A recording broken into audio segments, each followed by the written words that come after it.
bamwe mu Barundi, Abanyarwanda, Abanyakenya ndetse n'ibindi bihugu biturutse impande zose z'isi babaniwe cyangwa se birukanwe mu gihugu cya Tanzania nk'uko byabaye mu myaka yatambutse, ariko ubu noneho bikaba byakozwe mu bundi buryo bwa diplomasi bitaboneka ari ukwirukana abanyamahanga, nyamara bisa nabyo.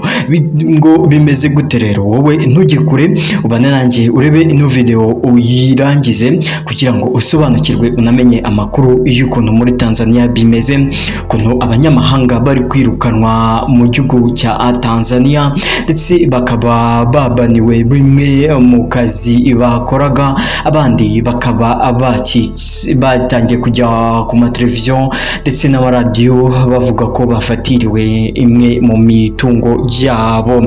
Mu kanya gatoya njye nitwa Mpinga John Peter Self Gakuba, hingi ni Mpingaji Empire.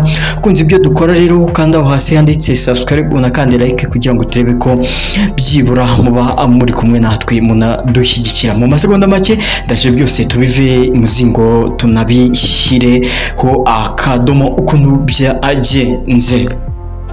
Ngo bimeze gute rero? Tanzania ni kimwe mu bihugu bigize East African Community cyangwa se ibihugu bitanu byishyize hamwe bya East African nyine Community, ariko rero Tanzania yo ikaba yashyizeho amabwiriza yayo ahabanye kure cyane n'uwo muryango wa East African Community, cyane cyane ko amabwiriza y'uyu muryango avuga yuko East African Community bagomba gushyira hamwe nta kujya mu gihugu ukoresheje passport cyangwa se uruhushya rwa visa, ariko hano ho bigasa nkaho bashyizeho visa ndetse bakaba babaniye bamwe mu banyamahanga bimwe mu bicuruzwa cyangwa se mu bimwe mu mirimo bakoreraga muri iki gihugu cya Tanzania.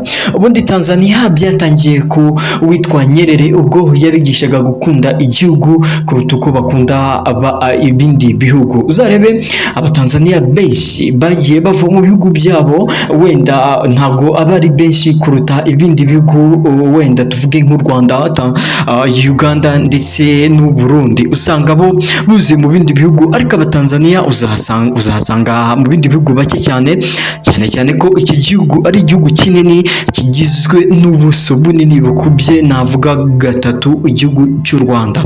Ariko nanone ubwo Nyerere yabigishaga gukunda igihugu bigakurikiza n'abandi benshi bagiye bayobora iki gihugu, bigera ku rwego rw'uko umuturage nawe ukigera muri Tanzania akubaza ngo we mu tugane ndetse ngo we uri muntu ki. Byageze ku rwego rw'uko noneho mu gihe cya Magufuli umuntu yakubonaga akaba yagufungirana, uvuga umuturage w'igihugu cya Tanzania akaba yagufungirana mu nzu cyangwa se mu gipangu cye yitwaje yuko utari umwene gihugu. Kigera muri Tanzania restaurant nk'icyayi ndetse n'ahandi bagira bakuvugisha igiswahili ngo bumve ese koko uravuga igiswahili cyabo. Natwe rero murabizi nk'Abanyarwanda igiswahili cyacu ni cya hariya mu birere, twivugira igiswahili nyine kitavugitse nk'icyabo. Bakikubaza ngo we mutugani, ngo mimi natoka Rwanda cyangwa mimi natoka, ukirandaga gatoya baba bamenye aho uva ndetse n'inkomoko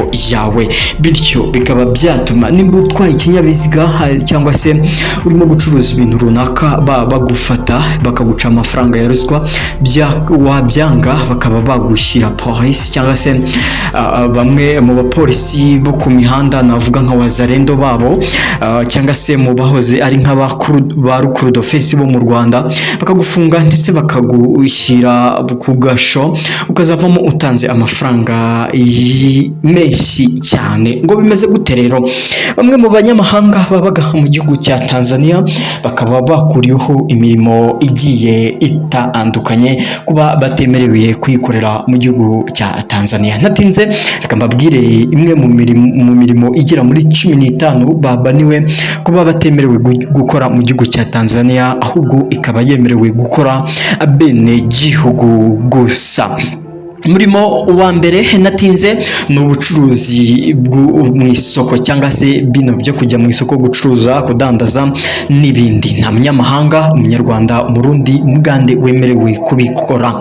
Umurimo wa kabiri ni ubucuruzi bwa mobile money cyangwa gucuruza amayinite, bino mushinga imitaka ku muhanda ndetse cyangwa se mukaba mwagura n'amazu ariko mukaba mucuruza za mobile money, kubikuza cyangwa kubitsa. Umurimo wa gatatu ni business zo gukora telefone cyangwa se gukanika amatelefone, amaradiyo, amateleviziyo ndetse n'ibindi. Ntabwo ibyo byemewe kuba wabikorera mu gihugu cya Tanzania uri umunyamahanga. Umurimo wa kane ni salon de coiffure zo kogosha ndetse n'iz'abagore, kuvuga ngo abasore n'inkumi bakoraga mu masaro yogosha ndetse nasuka ntibemere gukora uwo murimo ku banyamahanga. Iyo mirimo ikaba yemerewe gukora gusa abene igihugu ba Tanzania. Umurimo wa gatanu ni ugusukura mu mago, bya bindi mwirwa bazirera mu mago bavuga ngo turafura, ngo dutwara imyanda, ngo nyine ugenda uzenguruka mu mago ushaka ngo imirimo runaka iyo mu rugo, ntabwo wemerewe kuyikora utari umwene igihugu. Ubucukuzi, umurimo wa gatandatu ni ubucukuzi bw'amabuye cyangwa se amabuye y'agaciro, kwa kundi umuntu ngafite akarombe ke ngo yazanyemo abakozi ngakuye mu Rwanda n'ibindi, cyangwa se wowe ukaba wagenda ukagura akarombe n'ibindi, ntago byemewe habe na gato. Icya karindwi ni bino twita kuderivaringa cyangwa se bino bantu bakora byo gutwara ibyo kurya ahantu runaka, wenda babahamagaye amagaze n'ibindi, nabyo ntibyemewe. Icya munani ni ukujyana ba mukerarugendo cyangwa se kuno bajyana ba mukerarugendo ahantu nyaburanga n'ibindi. Icya cyenda ni ukuba wagira televiziyo cyangwa se igitangazamakuru cyawe bwite, ntibyemewe nabyo habe na gato. Ibyo byose bikaba byemewe ariko ku banyagihugu uretse ku batari abanyagihugu. Icya cumi ni ugukora mu mazu ndangamurage nyine n'ibindi.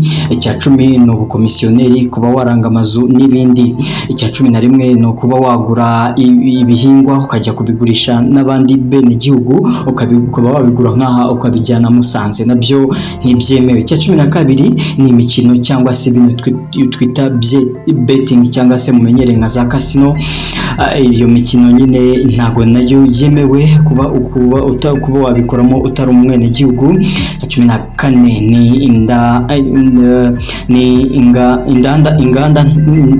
inganda ntoya ndetse cyangwa se ziranganda ziciriritse. Icya cumi na gatanu no kuba waba umumotari ndetse no kuba waba umutaximeni cyangwa se umukonvoyeri, byose ntibyemewe. Ni ngayo nguko rero bimwe mu byashyizweho ku gihugu cya Tanzania mu rwego rwo kugira ngo bace akajagari ngo no kugira ngo abanyamahanga bareke kubavugirira igihugu. Ibyo akaba ari itangazo ryasohotse ku munsi w'ejo mu masaha y'isa 8 izo mu gihugu cya Tanzania, akaba rero ryasinyweho na Samia Suluhu, perezida wa Tanzania, ndetse bikaba byemejwe n'inteko amategeko. Kandi hasi handitse subscribe, ndaje tuvuge